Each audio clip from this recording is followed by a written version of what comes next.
बिल्कुल, मेरे साथ उत्तर प्रदेश सरकार के समाज कल्याण मंत्री असीम अरुण मौजूद हैं और भारतीय जनता पार्टी के जिलाध्यक्ष मौजूद हैं। इनसे बात करेंगे, चूँकि कन्नौज से ही विधायक भी हैं और कन्नौज कोटे के मंत्री भी हैं, पुलिस कमिश्नर भी रहे हैं। क्या सोचते हैं, किस तरह का मतदान चल रहा है? बात करता हूँ।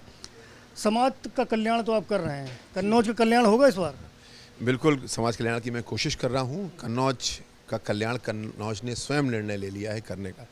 कन्नौज का चुनाव सुब्रत पाठक, कन्नौज का एक आम व्यक्ति, और अखिलेश यादव, बहुत बड़े आदमी, मुख्यमंत्री जी के बेटे, जिनके लिए पिछले 15 दिन से करोड़ों की गाड़ियाँ, लग्जरी वाहन पूरे कन्नौज में उतर आए थे।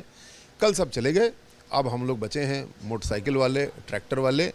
तो जो लग्जरी गाड़ियां हैं उनका मोटरसाइकिल से क्या युद्ध हो सकता है, क्या युद्ध तो जो है, युद्ध सुब्रत पाठक और समाजवादी पार्टी के राष्ट्रीय अध्यक्ष के बीच में है। बड़ा मुकाबला है, बड़ा प्रत्याशी है सामने।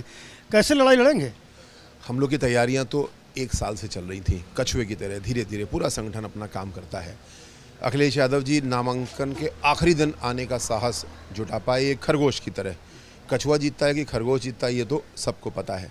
उन्होंने बहुत पैसा पानी की तरह बहाया, उनके बाहुबली सारे उत्तर प्रदेश के यहाँ पे आ गए, लेकिन इस बात से कोई फ़र्क पड़ने नहीं वाला। हमारा कार्यकर्ता परिश्रम से काम करता है, बहादुर है। आज आप देख रहे हैं कि सैलाब की तरह वोट गिर रहे हैं और लाखों की जीत की ओर मोदी जी के नेतृत्व में हम लोग कन्नौज में बढ़ रहे हैं। मैंने लोगों से बात की है तो उनका कहना है कि महंगाई, बेरोजगारी, इस तरह के तमाम विषय हैं। ज़िले का विकास भी नहीं हुआ है, कन्नौज की लोकसभा सीट पर कोई काम भी नहीं हुआ है, ऐसे वो आरोप भी लगा रहे हैं। और साथ साथ पेपर लीक की बात भी कह रहे हैं। वो कह रहे हैं पर्चे लीक हो रहे हैं। युवाओं से मैंने बात की, उनका पर्चे लीक हो रहे हैं, हमारा भविष्य अधर में जा रहा है। तो ये सारे जो चीज़ें हैं, ये विषय भी तो भारी पड़ने वाले हैं आपको। जो बड़े प्रोजेक्ट की अगर बात की जाए तो जहाँ हम लोग बैठे हैं, GT रोड, ये NH, इतना खूबसूरत हाईवे मोदी जी ने बना के हम लोग को दिया है। रात को लाइटें लगी हैं, ऐसा हाईवे कहीं नहीं होता जैसा हम लोग को मिला है। इंडस्ट्रियल एरिया हमारा बन के तैयार एक है, दूसरा इंडस्ट्रियल एरिया हमारा बन रहा है। और आने वाले समय में कन्नौज को औद्योगिकीकरण में कैसे तेज़ किया जाए, इसके सारे प्रबंध हम लोग कर चुके हैं और उद्योग हमारे यहाँ लगे भी बहुत सारे हैं। लेकिन इस सबसे ज़्यादा बड़ा हमारा प्रोजेक्ट है, हमने गरीब की झोपड़ी को पक्का किया। हमने उसको शौचालय दिया, बिजली दी, गैस दी, आवास दी। ये प्रोजेक्ट समाजवादी पार्टी को नहीं दिखता। जब वोट मिलते हैं भारतीय जनता पार्टी को तब बोलेंगे EVM खराब है, लेकिन सबसे बड़ा प्रोजेक्ट हमें गौरव से हम बोलते हैं कि हमने गरीब कल्याण के लिए काम किया। खराब होने की बात तो चलिए वो कहेंगे ही, लेकिन वो ये भी कह रहे हैं कि लगातार समाजवादी पार्टी की ओर से आरोप लग रहा है कि आपके जो सरकारी मशीनरी है उसका दुरुपयोग करके वोटिंग कराई जा रही है, लोगों को मतदान करने से रोका जा रहा है। इस तरह के बहुत सारे आरोप लग रहे हैं। अखिलेश यादव ने भी आरोप लगाया और समाजवादी पार्टी लगातार इन सब को लिख करके ट्वीट भी कर रही है। इसको कैसे काउंटर करेंगे? समाजवादी पार्टी जब कोविड की चुनौती थी तो घर बैठ के ट्वीट करती थी। आज कन्नौज के बारे में लखनऊ से घर बैठ के ट्वीट कर रहे हैं। आप भी घूम रहे हैं, मैं भी घूम रहा हूँ, हमारे DM SP सारे अधिकारी सड़क पे हैं। कहाँ पे कोई गड़बड़ी हो रही है बता दें। मैं अभी ठठिया में गांव में गया था जहाँ पे शिकायत थी, और मैंने अपनी आँखों से देखा कि समाजवादी पार्टी के 30-40 गुंडे सड़क पर खड़े हैं, गली रोक करके कि इस गली से कोई निकलने ना पाए। हमने दूर से देखा, हम पीछे रुक गए।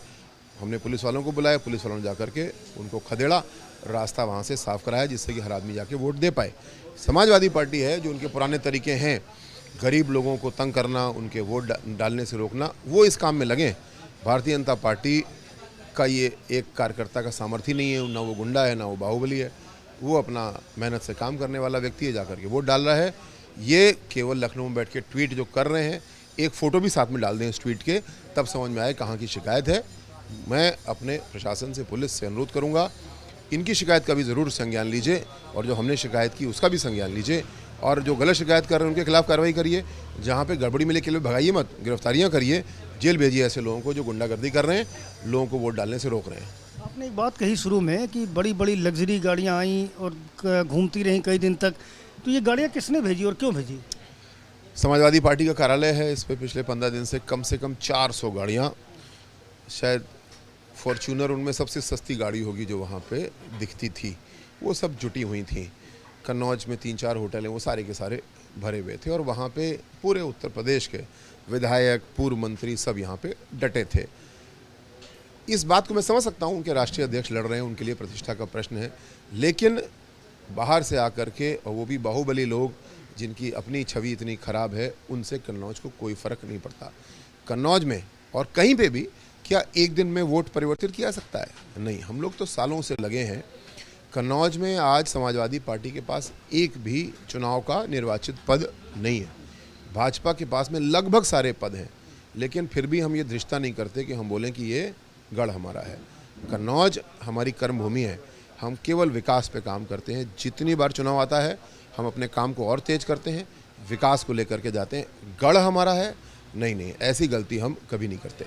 तो ये कोई शिकायत आपने की चुनाव आयोग में, किस तरह की लग्जरी गाड़ियाँ घूम रही हैं और भी जिस तरह के आरोप लगा रहे हैं, इसको लेकर के आयोग तक गया?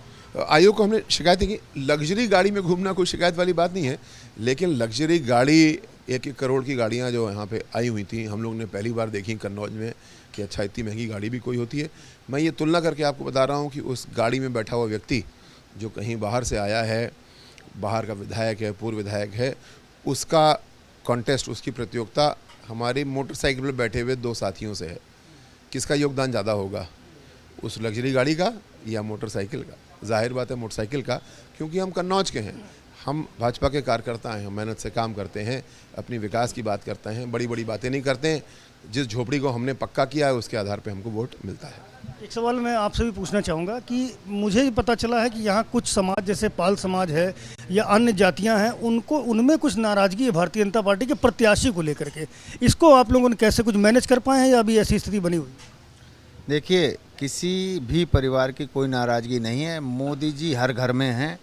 किसी को किसान सम्मान निधि मिल रही है, किसी को गैस चूल्हा मिल रहा है, किसी को राशन मिल रहा है। मोदी हर घर में है। पूरी तरीके से मोदी का वो परिवार यहाँ पर कमल खिलाने के लिए बिल्कुल तैयार बैठा है और 4 तारीख को यहाँ पता चल जाएगा कि कन्नौज का बेटा ही कन्नौज पे राज करेगा। पूरा का पूरा चुनाव मोदी पर ही फोकस्ड है, मोदी ही चेहरा है, मोदी ही प्रत्याशी? हाँ, मोदी प्रत्याशी हैं, मोदी चेहरा हैं।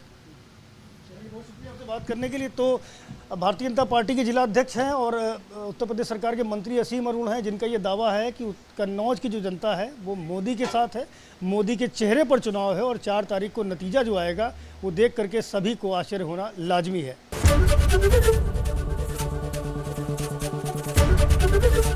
एबीपी गंगा, खबर आपकी, जुबान आपकी।